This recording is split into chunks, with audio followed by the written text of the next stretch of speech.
E o Clube de Regatas Vasco da Gama, com seu time titular, venceu a primeira ontem pelo Campeonato Carioca. Galera, olha só, neste vídeo aqui eu vou falar um pouco do Vasco. Não tem muito o que falar do Vasco, né? Afinal de contas, somente ontem o time realmente titular do Vasco entrou em campo. Então, por isso que eu não tenho abordado muito assuntos do Vasco da Gama por enquanto aqui no canal, tá? Mas vamos falar um pouquinho do Vasco e vamos falar também do Santa Cruz, galera. O Santa Cruz está numa situação muito complicada, pediu até recuperação judicial, porque é muita dívida, cara. Eu não sei como o Santa Cruz realmente não quebrou, tá? Realmente, pro Santa Cruz, a única salvação é uma SAF.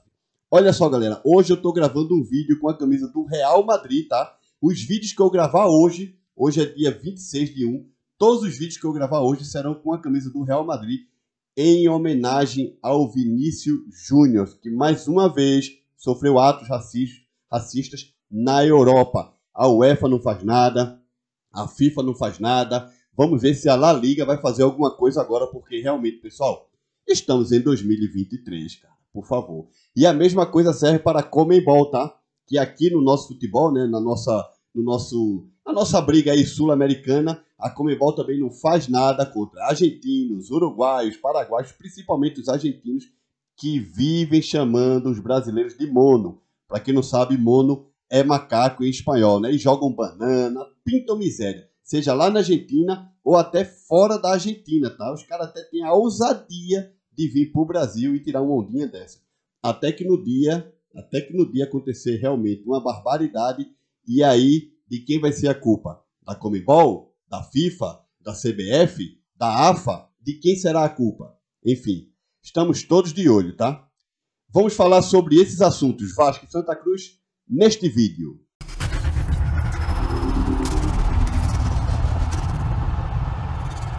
E aí, pessoal, tudo bem? Eu espero que todos estejam passando um grande dia.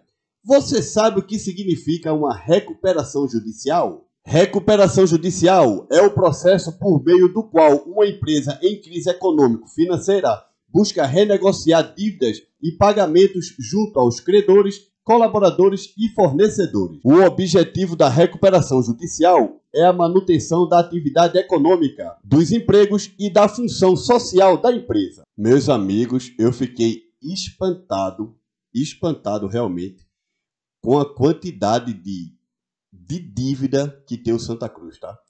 Principalmente, cara, a ex-jogadores, ex-técnicos, ex-dirigentes e até mesmo um ex-presidente do clube. Eu vou trazer para vocês aqui, claro que não dá para falar de tudo, não dá para falar de tudo mesmo, porque é uma reportagem muito grande em um dos sites que eu vi, que foi o Globoesporte.com, tá? Realmente não dá para trazer tudo, mas fica aqui só um exemplo do quanto o Santa Cruz está realmente na pré-falência, galera. Na pré-falência mesmo.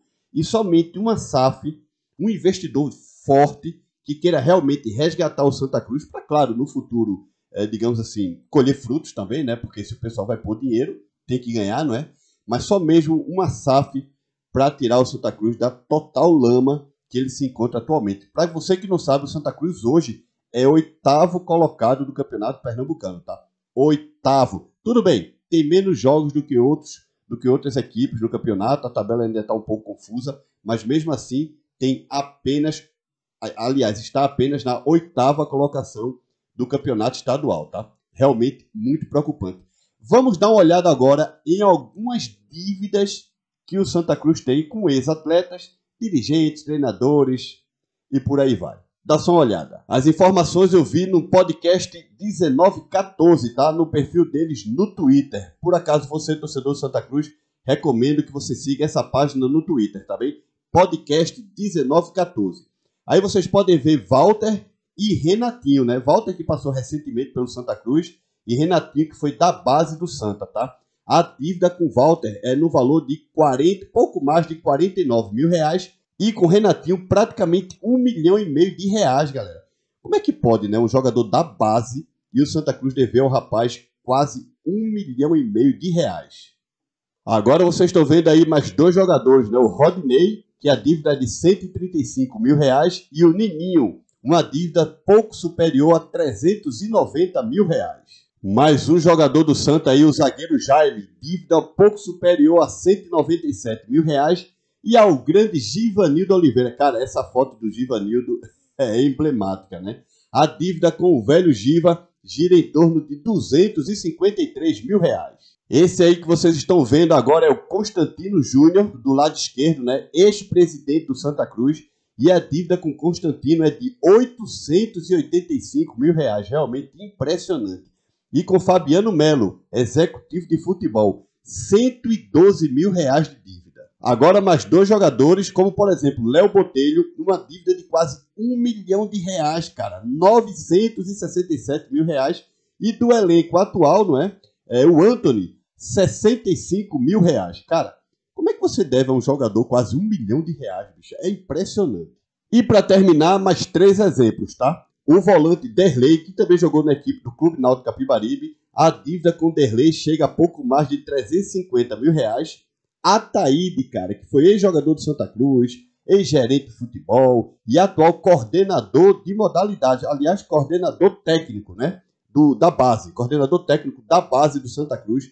Dívida quase de 1 milhão de reais também, algo impressionante. E temos aí mais um jogador com dívida superior a 1 milhão de reais, o Alan Vieira, 1 milhão e 700 mil reais. Cara, é o fundo do poço. Pessoal, esses foram apenas alguns exemplos, tá? Alguns que eu vi lá no perfil do podcast 1914. Tem muita gente, cara. Muita gente. Isso eu tô falando de ex-dirigentes, ex-presidentes, ex-técnicos e jogadores e ex-jogadores de Santa Cruz, tá? Não tô falando aqui empresas que o Santa Cruz deve, funcionários. Cara, é muita dívida. E não é à toa que o Santa Cruz está na 4ª divisão do Campeonato Brasileiro. O Santa Cruz está na pré-falência, pessoal. Só realmente uma recuperação judicial para ajudar a amenizar um pouco os prejuízos do Santa Cruz. O Santa Cruz não vai sair, cara, desse problema. Não vai. É muito complicado mesmo. E, enfim, só mesmo uma SAF para salvar o Santinha, né? Mas agora, vamos falar do Clube de Regatas Vasco da Gama, mas antes, vamos dar uma olhada na tabela de classificação do Campeonato Carioca.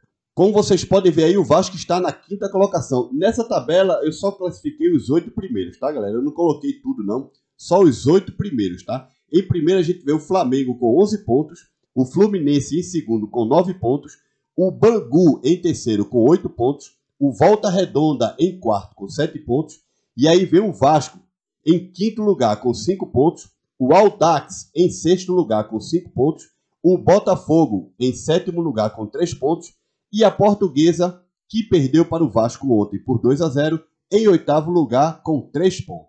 Cara, mesmo SAF, o Botafogo anda enfrentando alguns problemas aí no Campeonato Carioca. A mesma coisa o Bahia no Nordeste, né? Para quem não sabe, o Bahia ontem perdeu da Jacobinense por 1-0 pelo Campeonato Estadual e já tinha perdido antes, né? Antes do jogo de ontem, já tinha perdido do Sampaio Corrêa pela Copa do Nordeste, tá? Ou seja, o nosso querido Esquadrão de Aço, 2 jogos, os últimos 2 jogos, 2 derrotas. Problemão aí pro Renato Paiva ter que resolver, tá? Enfim, o Vasco conquistou na noite da última quarta-feira sua primeira vitória no Campeonato Carioca de 2023, ao bater a Portuguesa por 2-0 no estádio Luso Brasileiro. Foi o primeiro jogo oficial que o time titular de Maurício Barbieri, fez na temporada. Ainda em fase de formação de identidade e com expectativa de mudanças até o Brasileiro, a equipe fez uma partida protocolar contra um adversário frágil. Assim iniciou a reportagem do Globoesporte.com, tá? Eu estava dando uma olhada aqui nos jogos que o Vasco da Gama realizou neste ano. Até o momento foram 3 jogos oficiais e 2 amistosos, né? Porque o jogo do Vasco contra o Botafogo, esse jogo foi adiado. Então, o Vasco jogou com o Madureira, empatou em 0-0. Jogou com o Audax, empatou em 1-1. E esses 2 jogos foi naquele período que o Vasco foi para os Estados Unidos fazer amistosos, né? Nos Estados Unidos, perdeu para o River Plate de 3-0 e ganhou do Inter Miami de 3-0. Esse jogo do River e do Inter Miami, eu nem quis falar aqui no canal, porque foram amistosos, então para mim não foi muito relevante e tinha notícias mais importantes para destacar no canal do que o Vasco jogar um amistoso. E ainda por cima o Vasco tomou 3-0 do River Plate, tá? E depois fez o papel dele ganhar de 3-0 do Inter Miami, tá bom? Agora, jogos oficiais. Vasco 0, Madureira 0, Audax 1, Vasco 1. E ontem, o primeiro jogo da temporada, hoje é dia 26, tá? 26 de janeiro. primeiro jogo oficial que o Vasco jogou com seu time titular. Aquele time que possivelmente o Vasco está preparando para uma Copa do Brasil e o Campeonato Brasileiro da Série A do Campeonato Brasileiro, tá? E o Campeonato Brasileiro da Série A. Enfim, em um jogo com um adversário frágil, com o Globo Esporte mesmo valor, uma vitória aí protocolar, 2-0 para o Vasco. Eu acho que o Vasco fez o dever.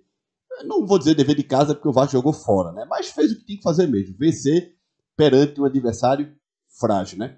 Vamos aguardar, tá, galera? Ainda é muito cedo pra gente falar do Vasco. Você, torcedor do Vasco, que tá aqui no canal, aguarda. Muitos outros jogos vão acontecer e vamos trazer muito mais sobre o Clube de Regatas Vasco da Gama neste ano de 2023. Agora deixa aqui a tua opinião, tá? Não esquece de deixar like nesse vídeo, compartilha o nosso canal para ver se a gente chega aí a 100 mil inscritos neste ano de 2023. Conto contigo, tá? Nos vemos no próximo vídeo. Tchau, galera!